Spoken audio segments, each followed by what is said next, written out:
Oh, welcome. I want to go over a couple of tricky free response problems in the energy unit.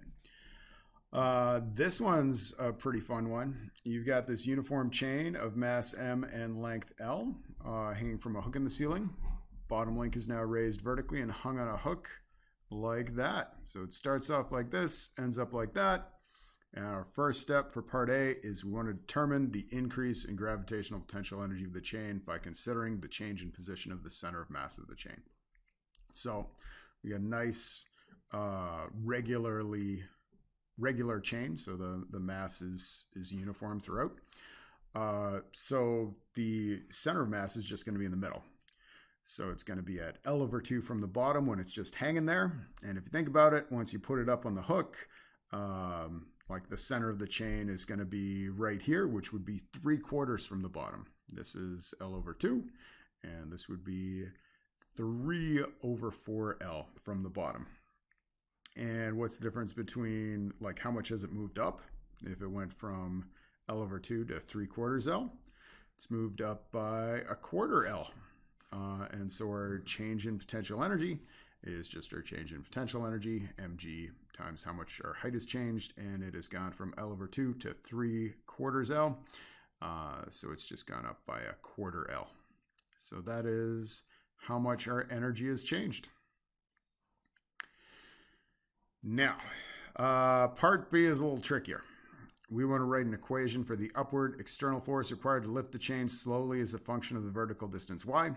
Now, a tricky bit with that is as it moves further up, you are going to have to pull harder because you're lifting a bigger percent of the chain. But you can imagine, like, if you've lifted it up twice as far, you're going to be lifting twice as much chain. So it's going to depend linearly on y. So as we lift it up here, it's going to, like, right at the bottom, we're lifting nothing.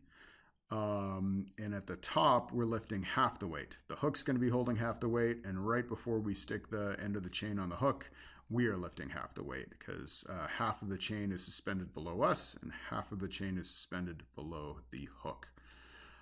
So our max force we are going to be lifting. So this will be the like max amount we are going to have to lift will be mg/2. Because at our highest point, we're lifting half of the chain, mg being the total mass of the chain, and we're just lifting half of it. And as we're going up, like if we're 1/4 of the way, we're lifting 1/4 of the total mass we're going to have to lift. And when we're half the way, we're lifting half the mass we're going to have to eventually lift. So our amount where we've lifted it up from the bottom here, divided by the total length we lifted, is just our percent of the total we've lifted. So we've got our kind of like max force at the very highest point and kind of the percent of the way we are. If we multiply those two together, we've got our force at any given height. So that's kind of the gist. Think of this like this is the max we're lifting right here. And this is kind of the percent of the way we are to that max point. So hopefully that kind of makes sense. That's part B. Part C, we got to find the work done on the chain by direct integration of force with respect to y. So it's just F dy. We've got a formula for our force in terms of y. I just wrote it this way because these guys are just constants. Yeah, and so we know how to integrate y. It's just a power rule. So it'll become y²/2, and all these guys are just constants, so it's all the same. Plus c. C is going to be like our force at height 0, which is 0, because right at this point we don't have to lift anything at all. So our constant term is just 0, and we just end up with this guy.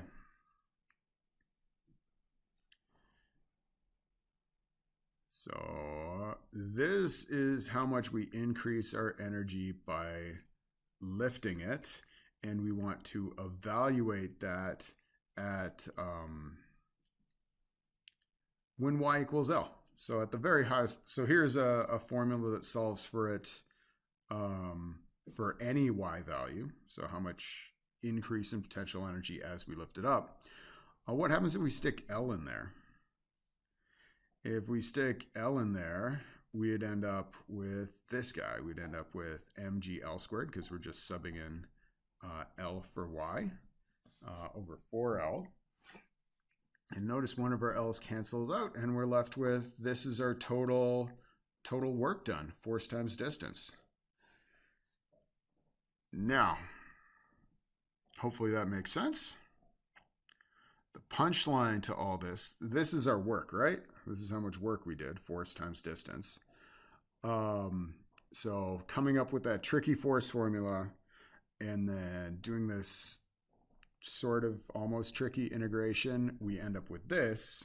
But remember my favorite energy formula, work equals change in energy? We already found that right here. Notice this is exactly the same, just doing mg times how much our center of mass moved up. So a much easier way to solve for the total change in energy or work done than coming up with a formula for force at any point as we lift it and then integrating just to come up with exactly the same thing. Anyway, I like this problem. Kind of an interesting one.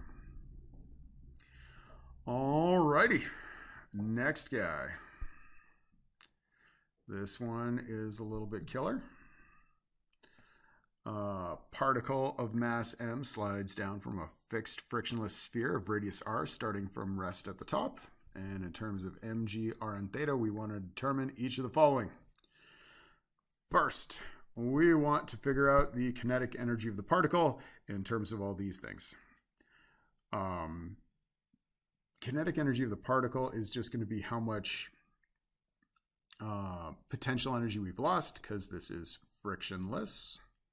So if we can just figure out how much our potential energy has decreased, we know how much our kinetic energy has increased, and how much our potential energy has decreased is just mg times change in height. So what we're looking for is our change in EP, which is going to equal our change in EK, which is just mg times our change in height. Now it's the change in height thing we got to figure out. So what we're going to do is we are going to find this height. This is r, right? So if we can figure out this bit here, our change in height, this little bit right here would be r cos theta. Sorry, that's not beautiful, but if we just want to find a vertical component after it's moved a ways, that would just equal r cos theta. It's just our hypotenuse times cos theta, because we want this adjacent component of it. So our change in height is just going to equal r, which is our total distance. It used to be r up, and now it's r cos theta up. So our change in height is r minus r cos theta. To get this little bit right here, this is our change in height. And then we just sub that in right here. Notice we can also factor out an r. So I would say our potential energy is equal to mgr times 1 minus cos theta. So that's it for A. I'm going to erase all my delta H stuff here so we can work on the next thing. So hopefully it makes sense so far. Let's check out the centripetal acceleration of the mass. Now, centripetal acceleration is going to be v squared over... Now we want it in terms of these guys. So, a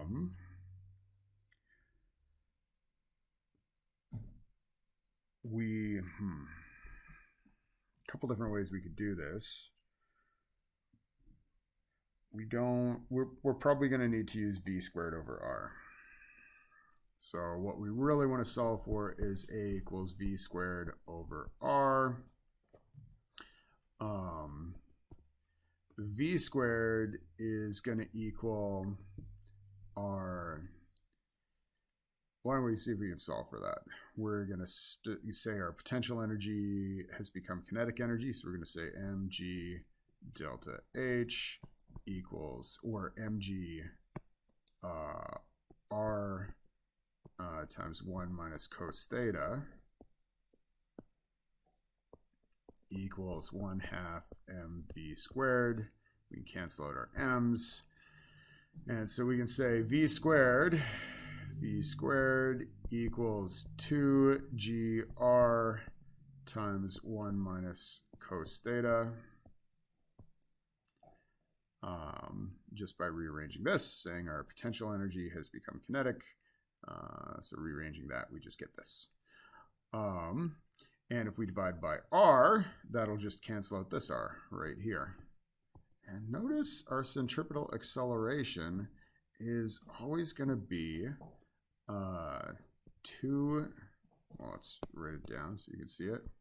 Will always be 2g1 minus cos theta. Because this r here in our solution for v squared gets canceled out by this r here, and we're just left with that. So that's part 2. And we want the tangential acceleration of the mass. So for that, we're just going to want to find the, it's frictionless, so if we find the tangential component of gravity, we just got it. Now,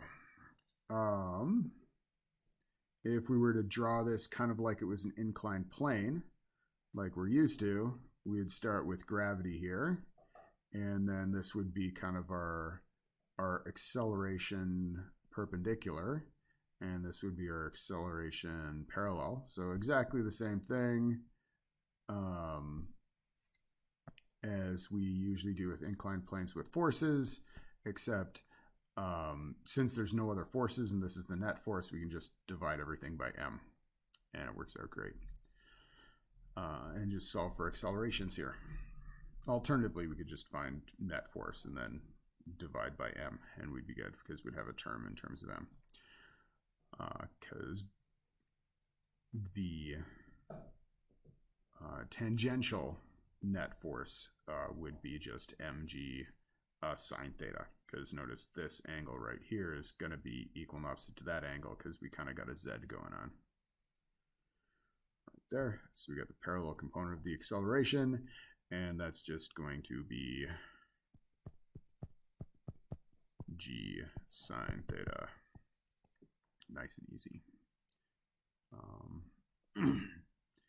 If you feel like a more complicated version, you could just say force of F parallel equals MA, because the parallel component is your tangential net force, so in the tangential direction. So you'd just be like mg sine theta equals MA, and just cancel the m's out, if that makes more sense. All right, now for the hard part. I will erase a bunch of this junk. And let's start part B. We want to find the value of theta at which the particle leaves the sphere. Now, your centripetal acceleration is going to be this no matter what, but this is being provided, like, you know, if you do F net cos equals F net circle, our favorite circular motion thing.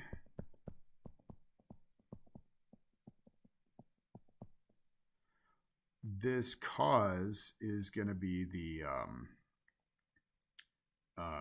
sort of F parallel, or sorry, not parallel, perpendicular rather. So our centripetal net force will be the perpendicular component of gravity minus the normal force. And that's going to equal F net circle, which we found. This, we were using one of our circle formulas, so that would just be M, because it's MA, times 2G 1 minus cos theta. But if we're looking at the point right at which theta leaves the sphere, your normal force is going to go to 0.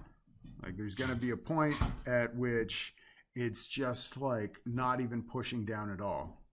Like right up here, your normal force is equal and opposite to gravity, but it's going to reach a point, it's going to be moving fast enough where it's going to be pushing down less and less hard on the sphere until it's not touching at all, until the normal force is 0.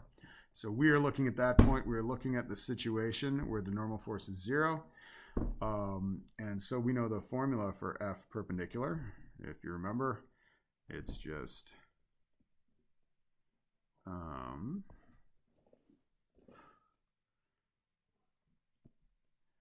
mg, we want perpendicular, so it would be mg cos theta.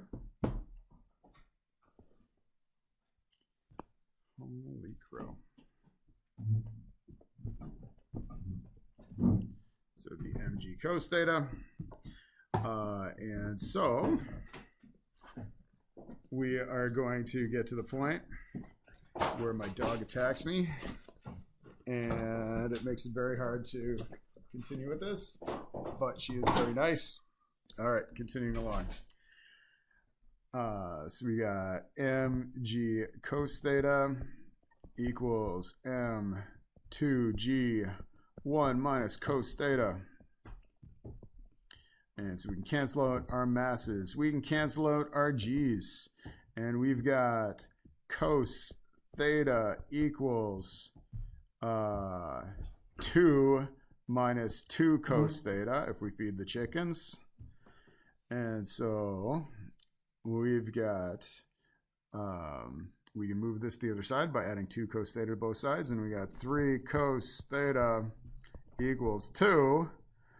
And cos theta equals 2/3, or theta equals the inverse cosine of 2/3. And that's your answer. It's kind of interesting that regardless of the radius of the sphere, regardless of the acceleration of gravity, so if you take this to another planet, regardless of the mass of the object,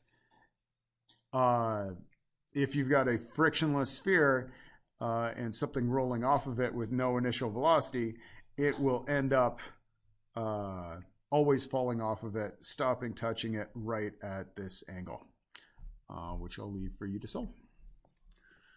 Anyway, hopefully this was sort of interesting and useful. Happy studying.